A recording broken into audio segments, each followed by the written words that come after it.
it gets so dark in that barn. We need to be able to film in it, so we got to fix that. We are going to pivot, because all good farmers know how to pivot and pivot efficiently.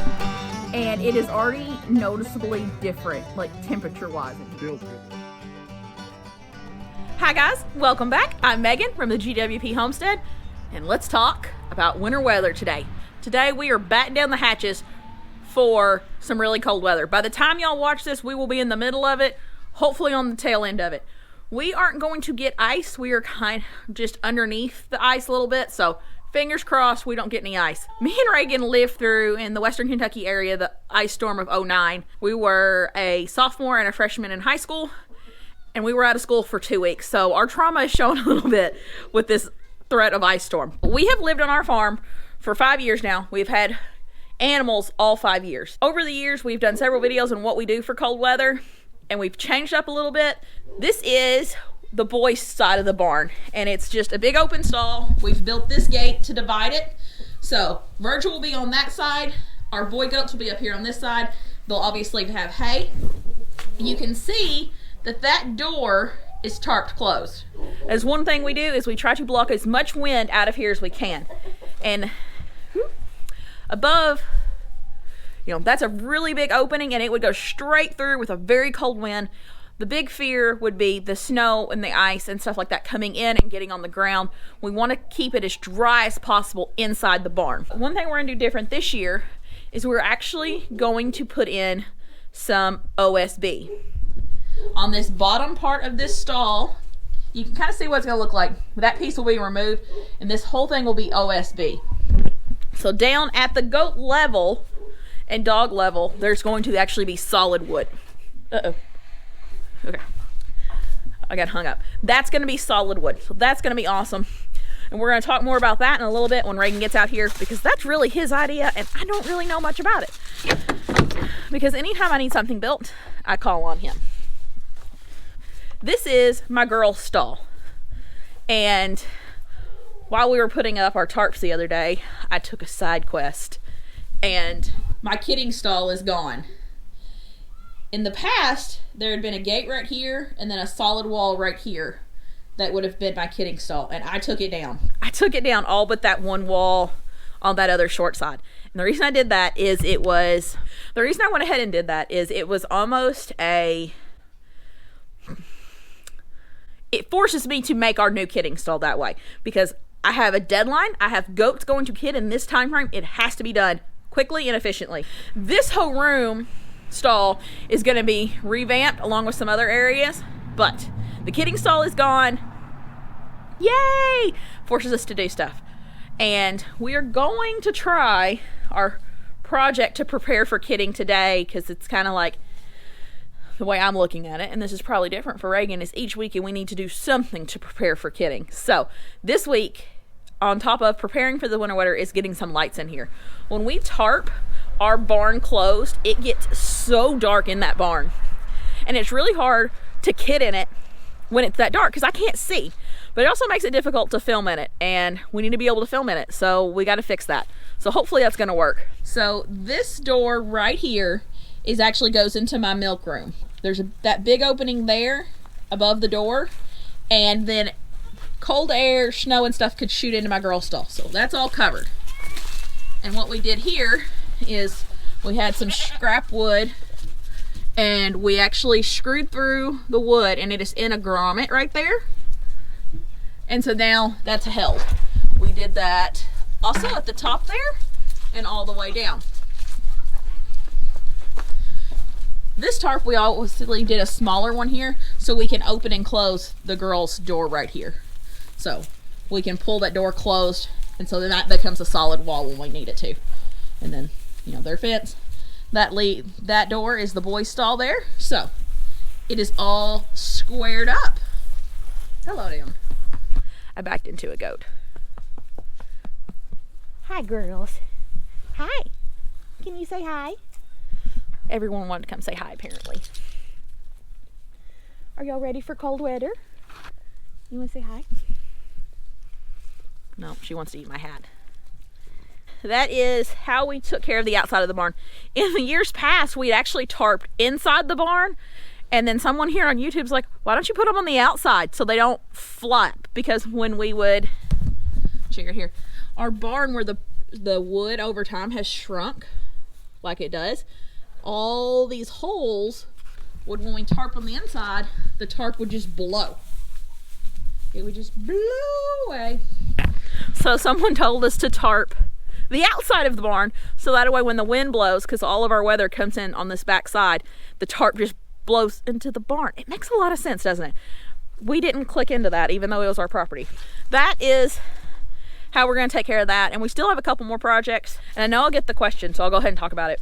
I do not use heated water buckets. I have nothing against them. I think they're wonderful. I just do not own any.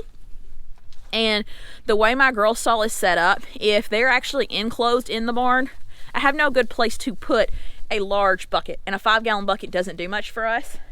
So what we do, watch out babies. Boop, boop, boop. So what we do for our girls is we always keep 2 5-gallon buckets in here, which is 10 gallons total. And then on the outside of the barn, they also have their 18-gallon waterer.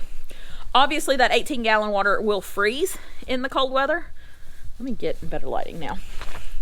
Obviously that 18-gallon water will freeze in the cold weather, and that's fine. So what we do twice a day, sometimes 3 times a day, depending on how cold it is, we will get water from actually our bathtub that's warm and heated and bring it down here.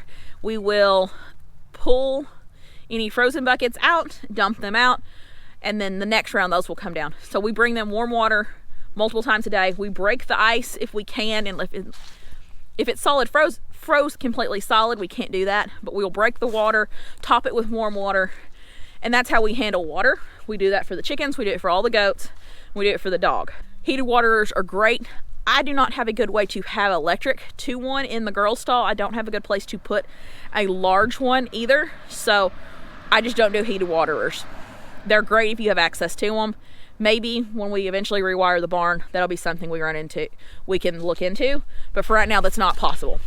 This is my grand rabbit, Meatball. Meatball doesn't like cold weather either, and we figured out a really good way to keep him warm last winter, so I'm gonna do it again this winter.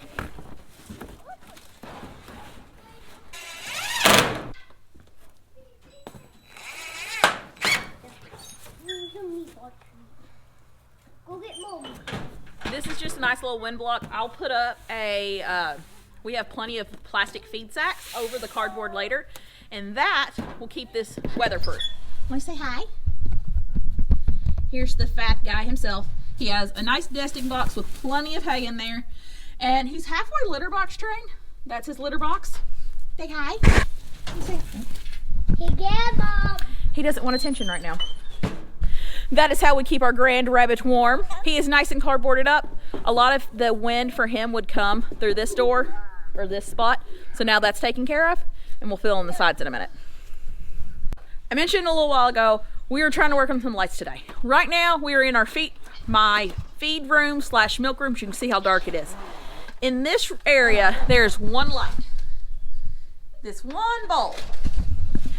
And that light that was up there worked really well. And it originally had a center dome and then some 4 tentacles that came out, and it lit up in here really well. But it did not hold up well to birds flying in and out of here and birds landing on it and probably wind issues. It did not hold up well. We want to put in a shop light, one of the long, I'll hold it like a bass fish. 4-foot shop lights. We've used these in the past in our garage. I have them in my office, so we've used them. They're really good. They're really affordable from Rural King. The issue we have in our barn is when they wired the lights up top, they did not do it in a good way. Hopefully Reagan found a way to do it. The feed room will be the easy room to do this too.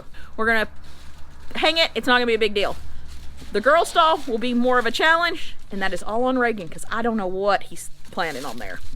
Bold of you to assume I know what I'm doing, because I don't think I do. So the shop lights we bought have a plug-in on them. They have to be able to plug in. The lamp holders that are on our ceiling up here that all the lights go into do not have a plug. Some of them you can buy a plug, but since only about half of this thing, probably not even half of this barn, is wired with Romex, like your standard wiring. It's just like an extension cord. Instead of having a hard conductor like copper in there, it's braided stuff. I have no idea why you would even do that. Like, just wire is not that much more expensive. Regardless. If you didn't catch that, what he's saying is instead of using real wire, they used a extension cord that's been spliced into multiple times in normal people terms. Yep. It makes absolutely no sense. Instead of trying to wire in a new lamp holder that the bulb would screw into with a plug-in on it, we are going to use one of these. It's just like a light bulb. It's going to screw into that lamp holder, and it's got plug-ins on the side of it. Now, these are not grounded plugs, so if you got a three-pronged plug, it won't work. So it won't work. Why is that a grounded plug?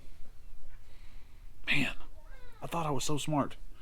Are the ones at the house grounded plugs? I don't know. I thought it was just going to be... You know, I should have said, when it says 5 foot, 120 volt grounded cord on the box. Oh. We are going to pivot. And, you know, because all good farmers know how to pivot and pivot efficiently. When we first moved in here a couple years ago, we did switch out some of our lamp holders for the ones that had a plug-in up at the lamp holder because we wanted to put those shop lights in here a long time ago. Then we discovered how poorly this place was wired and held off. What we're gonna do is, this is the boy stall I was in earlier. It has one of the grounded plugs up at the lamp holder. So we are going to plug in our shop lamp to that one. It has a 5-foot cord, so it will hang on this beam right here. And there, it'll give some light in there, it'll have good light in here, and then we'll show you the other one if this works. We have a light! It is already so much brighter in here. So, this did work. Where we'll hang this light, it's plugged into that lamp. Here's the awesome thing we discovered while doing this. And on the side of the light itself is a plug-in. So you can daisy chain these things together like you do Christmas lights. So what we're gonna do is hang the other one over the girl's stall. So it'll be about 2 foot into the girl's stall, which isn't perfect, but it'll still give us a ton more light. Because currently in our girl's stall, the only light we have is this floodlight behind me, which is just a work light I bought for Reagan for Christmas one year. So that is not the best light in here. It's all we've just dealt with it. But when these tarps are up, it is so hard to see in here and to film in here because it is dark. Now, I think we got it figured out, at least a temporary fix until we eventually have to rewire the barn. So the new lamp, the new light will be about right here. And you can see we're getting some light from this over here. That will be great. We have light! Yay! This worked exactly like we were hoping it would do. We were able to daisy chain them together. So you have the one plugged into the light bulb, and then this one is plugged in, the one's plugged in the light bulb, and then this light is plugged into that one. And now we have light. We do have light at least in 2 of the rooms. We're still gonna try to figure out what we're gonna do over here in the milk room, but at least in the 2 living areas, the goats have light, which is important. And I don't know if I've mentioned it. I don't know if I mentioned it yet, but there's a good chance, this is the boy stall where we have the half divider. There's a good chance that my 2 bigger goats, Belle and Dawn, will kid on one side of this. Because they are so big, it may be more comfortable for them here as well as for me. And my thought process is going to be able to put kidding mom on one side, a friend or 2 on the other side, just to keep the stress level down, because they can't see their friends over here. We'll see what happens later on. Last year, Belle just kidded when I wasn't home in the stall just fine on her own, which is, I like when the goats just do their thing. We are not done preparing for stuff. Not yet. Are you up for the next one? I'm ready for the next one. Yep. Okay, so we're going to be adding some OSB. I'm cutting. This is my circular saw motion. Go. So we're going to be adding some OSB. We're going to be adding it to 3 places in the barn. I showed you one of them earlier in the video. And the other 2 places are going to be in my girl's stall. This is the back side of the barn. There's my tarps. We talked about it. I've got it closed right now so the goats can't get in here. We're going to add a piece of OSB. It's going to start here and then go to there. And it's going to run the whole length of this stall. And that is just to create, once again, to keep that wind from coming in all these cracks as well as any type of weather. You can see the tarp down there a little bit, but this is just going to be an extra layer. It's going to be really good. The other spot we're going to be doing it is, this is the front side of my barn. We're going to run the OSB here from here to here, and it'll have a little hangover down here, just creating that nice secure wind block. Now, this area too, right here, is where the new kidding stall is going to go. So this is partly to prep for the winter weather, but also to prepare for this to be the kidding stall, because I don't want there to be any chance that weather, rain, or anything can get in here to new kids. So the new kidding stall will go here. With the kidding stall going here, not exactly sure on my dimensions. My hay feeders will move too, but that's not important for today. The big thing today is to get the barn ready for weather.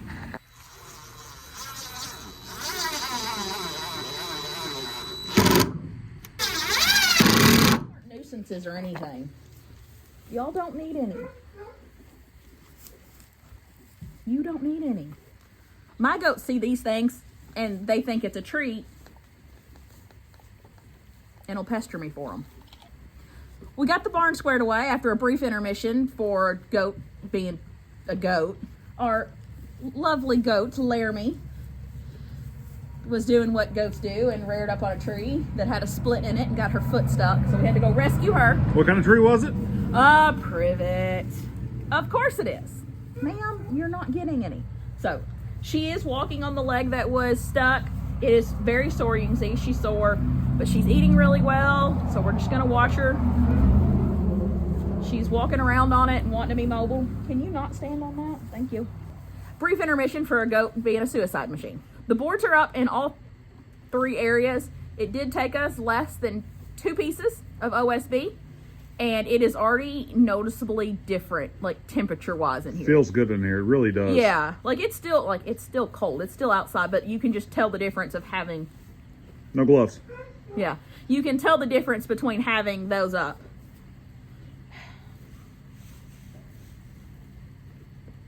She was not a bottle baby. She's just a needy goat.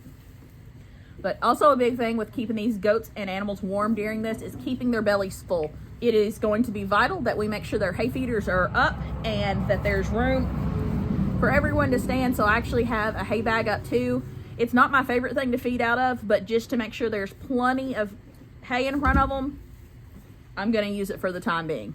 Like I said, by the time y'all see this, we're going to hopefully be on the other side and it'll be getting more normal temperatures and not a frigid ice box here. I'm Megan from the GWB Homestead, and I'll see you on the next video, guys. Ow!